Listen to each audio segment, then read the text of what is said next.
सत्कर्म आप कर रहे हैं, थोड़ा सा अच्छा कार्य आप कर रहे हैं, भगवत भजन आप कर रहे हैं, कीर्तन आप कर रहे हैं, मंत्र जाप आप कर रहे हैं, स्मरण आप कर रहे हैं, नाम जाप यदि आप कर रहे हैं, तो वो लोभ से पवित्र होना चाहिए, बहुत दूर।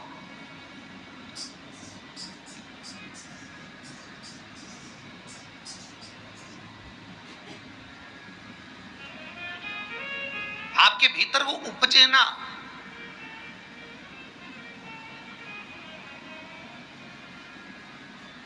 फिर चाहे दुनिया के लोग कितना भी कहे ना, वो एक बेल बेचारा किसान का, एक बेल कुएं में गिर गया।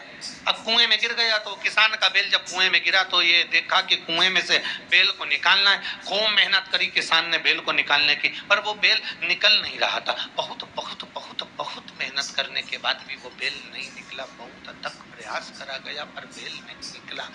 तब किसान ने फिर कहीं मशीन वाले से कहा होगा कि इस बेल को निकालना है। मशीन वाले ने कहा 25,000 रुपये लग जाएंगे, 20,000 रुपये लग जाएंगे। तो उसने सोचा 20,000 25,000 लग जाएगा तो इससे अच्छा है कि इसको पड़े ही रहने दो। बेल किसी काम का तो था नहीं, बूढ़ा हो गया था। अगर बेल बूढ़ा हो गया है तो इसी कुएं में पड़े रहने दो, मर जाएगा। इसी कुआं भी सूख गया है, इसमें कोई दिक्कत वाली बात नहीं, अपन कचरा पटकते जाएंगे, बेल को वहीं की वहीं दबा देंगे। गांव के लोगों से कह दिया मेरा बेल कुएं में गिर गया है और ये बूढ़ा हो गया था। एक काम करो, तुम्हारे गांव का जितना भी कचरा है ना, घर वाले वो सब लाकर इसमें डालते हैं ना, बेल मर जाएगा, धीरे धीरे उस पे मिट्टी डल जाएगी। गांव के लोगों ने कचरा लाकर डालना चालू करा। जैसे जैसे बेल के पास में कचरा पटकना प्रारंभ करा, बेल भी समझदार था। इधर कचरा पटकते तो इधर पांव रखकर खड़ा हो जाता, इधर पटकते तो इधर पांव रखकर खड़ा हो जाता। धीरे धीरे पूरा कुआं भराते चले गया और बेल कचरे पर पांव रखते रखते रखते रखते रखते रखते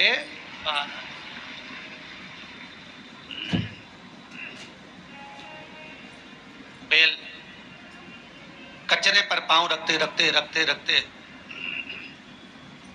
बाहर आ गया, ऊपर आ गया।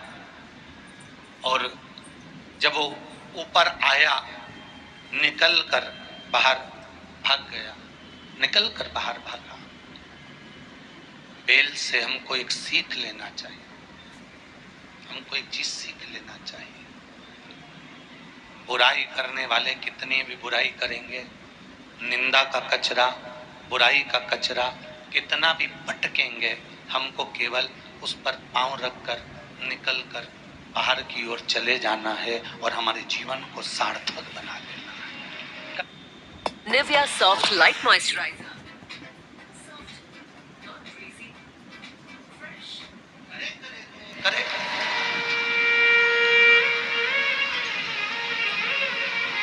अब शब्द कहने वाला कहता रहे, ताने देने वाला देता रहे, गाली देने वाला देता रहे। अपनी शिव भक्ति, अपना स्मरण, शंकर का अनुमोदन होता रहे, बस इसका ध्यान रखना।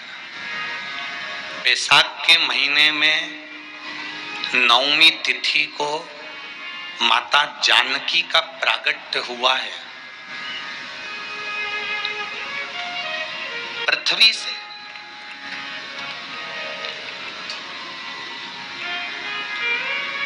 कभी एक विचार करिएगा कि नरसिंह अवतार बैसाख के महीने में हुआ, कुर्मा अवतार बैसाख के महीने में हुआ, हयग्रीव अवतार बैसाख के महीने में हुआ, परशुराम अवतार बैसाख के महीने में हुआ, माता जानकी का अवतार बैसाख के महीने में हुआ। आखिर बैसाख के महीने में, माधव महीने में इतनी महत्वता क्यों?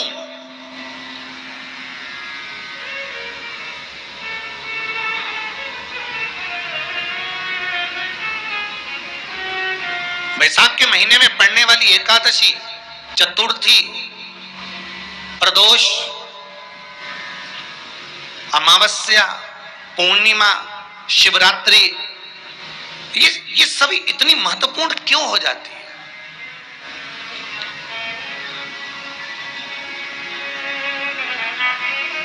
इसकी महत्वता इतनी प्रबल क्यों हो जाती है? किस लिए? क्योंकि बैसाख का जो महीना पड़ता है, सूर्य की संपूर्ण तपन, सूर्य देव अपने पूर्ण तेज के साथ में मृत्यु लोक के निवासियों पर, चाहे जलचर हो, थलचर हो, वायुचर हो, चाहे जो जीव हैं, उस पर जब किरण फेंकते हैं तो संसार का जो मनुष्य है उस पर जब ताप पड़ता है तो ताप पड़ने के कारण उसके मुख से भगवान का नाम निकल ही जाता है, स्मरण नाम निकल ही जाता है। जब उसके मुख से भगवान का नाम निकलता है तो वो भगवान की शरणागति खुद ग्रहण कर लेता है स्वयं।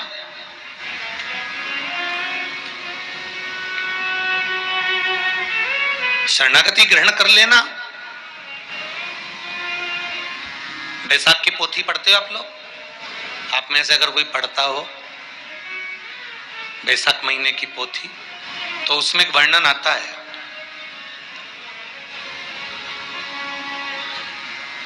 गीता प्रेस गोरखपुर के कल्याण अंक में भी आप ये पावन बैसाख चरित्र श्रवण कर सकते हैं। उसमें बैसाख महीने की पोथी में 10वें दिवस की कथा में 10वें अध्याय में एक व्याध और शंख मुनि का चरित्र आता है।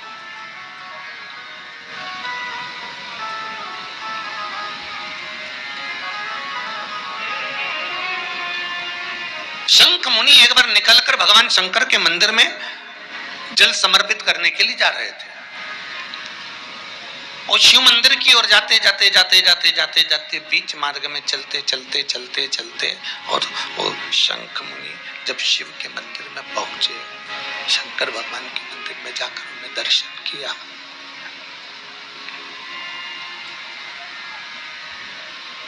जल का पात्र उठाया और वो जल का पात्र उठाकर जब भगवान शिव को समर्पित कर रहे थे तो उसी समय जल का पात्र उठाकर जब शंकर भगवान को समर्पित करा गया और शंख मुनि निकलकर जब बाहर आ रहे थे, आते आते शंख मुनि के मन में एक भाव उत्पन्न हो गया कि जब हम भगवान शिव को कुछ वस्तु समर्पित करते हैं तो उसका फल, उसका पुण्य फल हमें कितने समय में प्राप्त होता है। ये शंख मुनि के मन में एक विचार जागृत हो गया, शंख मुनि के मन में एक भाव जागृत हो गया।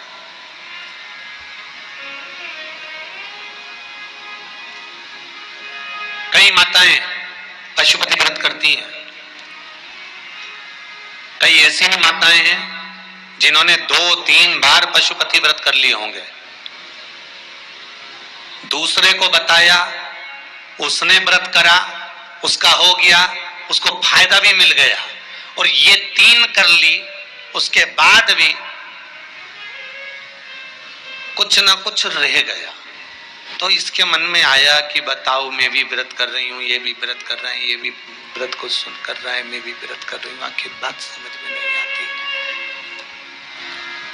उसको लाभ मिल गया, मुझे लाभ नहीं मिला,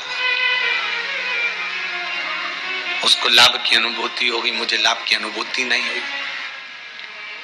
तो कभी विचार करना कि तुमने उसको पशुपति व्रत बताया, उसने व्रत किया और बड़े दिल से करा, बड़े बड़े दिल से करा, तुम्हारे बताए अनुसार करा, मतलब तुम्हारी बात पर कितना विश्वास होगा उसको, तुम्हारी बात पर कितना भरोसा होगा उसको।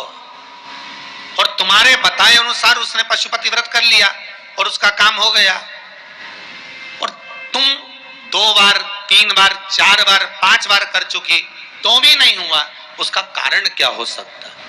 उसका एक कारण है, तुम्हारी बात पर उसने विश्वास कर लिया पर तुम अभी विश्वास पूर्ण रूप से कर नहीं पाई हो। तुमने ये सोचा है कि दुनिया कर रही है तो अपन भी कर लो। एक बार महाराज ने बोला है कर लो, देखा जाएगा। पर तुम्हारे बात में वो जागृतता, तुम्हारे पास में वो बल, तुम्हारे पास में वो जागृतता, तुम्हारे पास में वो बल, तुम्हारे पास में वो विवेक, तुम्हारे पास में वो बल प्राप्त नहीं हुआ। वो विश्वास जागृत नहीं हुआ। यदि तुम्हारे पास वो विश्वास जागृत हो जाता, वो बल जागृत हो जाता, तो तुमने जब पशुपति व्रत करा उसका फल तुमको मिल जाता।